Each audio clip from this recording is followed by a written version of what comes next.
اکثر جب اسلام کا ذکر آتا ہے تو ذہن میں عبادات آتی ہیں، لیکن کچھ مفکرین کے نزدیک یہ صرف چند عبادات کا مجموعہ نہیں بلکہ زندگی گزارنے کا ایک پورا نقشہ ہے۔ آج ہم ایک ایسے ہی خاکے کو سمجھنے کی کوشش کریں گے جو اسلام کو ایک ذاتی عقیدے سے لے کر ایک پورے معاشرتی نظام تک ایک مکمل ضابطۂ حیات کے طور پر پیش کرتا ہے۔ یہ جو خاکہ ہم دیکھ رہے ہیں یہ معروف اسلامی اسکالر مولانا سید ابو الحسن علی ندوی کے کام سے ماخوذ ہے۔ تو آئیے اس کی گہرائی میں اترتے ہیں اور یہ دیکھتے ہیں کہ یہ نظام کیسے ایک بنیادی نظریے سے شروع ہو کر ایک پورے سماجی ڈھانچے تک پہنچتا ہے۔ اچھا، اس پورے نظام کو سمجھنے کے لیے ایک عمارت کا تصور کریں۔ کسی بھی مضبوط عمارت کی طرح اس کی بھی ایک بنیاد ہوتی ہے جس پر سارا وزن ٹکا ہوتا ہے۔ اس فریم ورک میں وہ بنیاد ہے عقیدہ، یعنی وہ پختہ یقین جس پر آگے کی پوری عمارت کھڑی کی جائے گی۔ تو یہ بنیاد کن چیزوں سے مل کر بنی ہے؟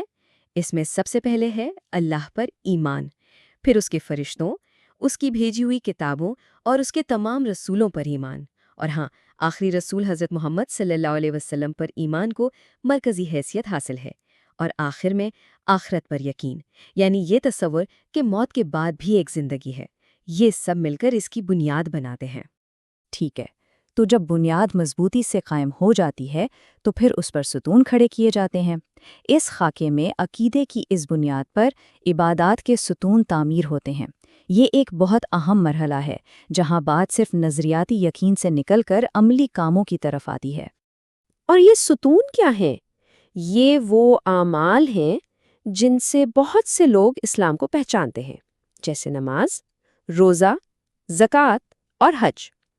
لیکن اس نظریے کے مطابق یہ صرف رسومات نہیں ہیں، بلکہ یہ وہ ستون ہے جو ایک انسان کے تعلق کو اس کی عقیدے والی بنیاد سے جوڑے رکھتے ہیں، اسے بار بار مضبوط کرتے ہیں۔ مطلب یہ اس عقیدے کا عملی ثبوت ہے۔ چلیں، بنیاد قائم ہو گئی، ستون بھی کھڑے ہو گئے، لیکن اب ایک بہت اہم سوال پیدا ہوتا ہے کہ یہ جو مذہبی ڈھانچہ ہے یہ کسی کی روزمرہ کی زندگی پر، اس کے سماجی رویوں پر کیسے اثر ڈالتا ہے؟ آئیے دیکھتے ہیں کہ یہ خاکہ اس سوال کا کیا جواب دیتا ہے۔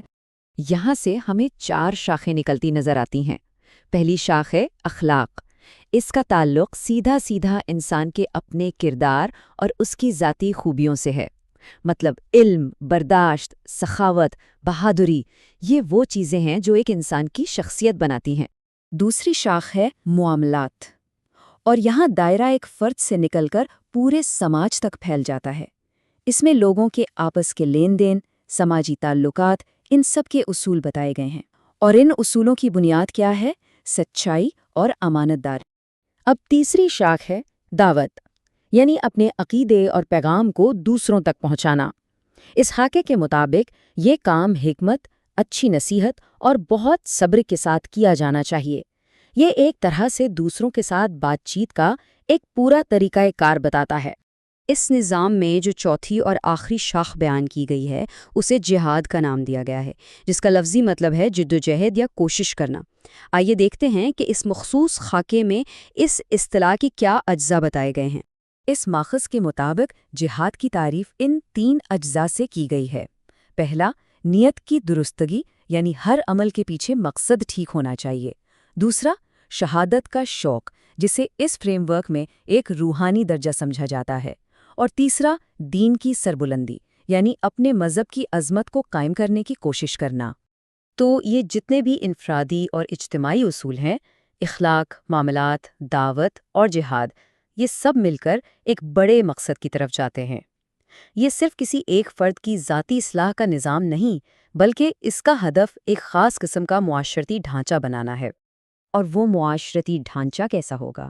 اس خاکے کے مطابق ان تمام اصولوں کا آخری نتیجہ خلافت کی صورت میں نکلتا ہے، یعنی ایک ایسا نظام حکومت جو انہی اصولوں پر کھڑا ہو۔ اور اس نظام کا بنیادی مقصد کیا ہے؟ عدل و انصاف کو قائم کرنا۔ ایک ایسا نظام جہاں سب کے ساتھ برابری اور انصاف ہو۔ تو آخر میں جب ہم اس پورے خاکے پر ایک نظر ڈالتے ہیں تو ہمیں ایک مکمل اور جڑا ہوا نظام نظر آتا ہے۔ یہ سفر ایک انسان کے ذاتی ایمان سے شروع ہوتا ہے، عبادات اور اخلاق سے گزرتا ہوا ایک ایسے معاشرے کے قیام پر ختم ہوتا ہے جس کی بنیاد انصاف پر رکھی گئی ہو۔ اس نظریے کے مطابق کوئی بھی حصہ الگ نہیں ہے، بلکہ ہر حصہ دوسرے کو مکمل کرتا ہے۔ اور یہ سب کچھ ہمیں ایک بڑے سوال پر سوچنے پر مجبور کرتا ہے۔ جب کسی عقیدے کو صرف چند رسومات نہیں بلکہ زندگی کے ہر شعبے کے لیے ایک مکمل بلو پرنٹ کے طور پر پیش کیا جائے تو یہ کسی فرد اور کسی معاشرے کے دنیا کو دیکھنے کے انداز یعنی اس کے ورلڈ ویو کو کس طرح اور کس حد تک تشکیل دیتا ہے۔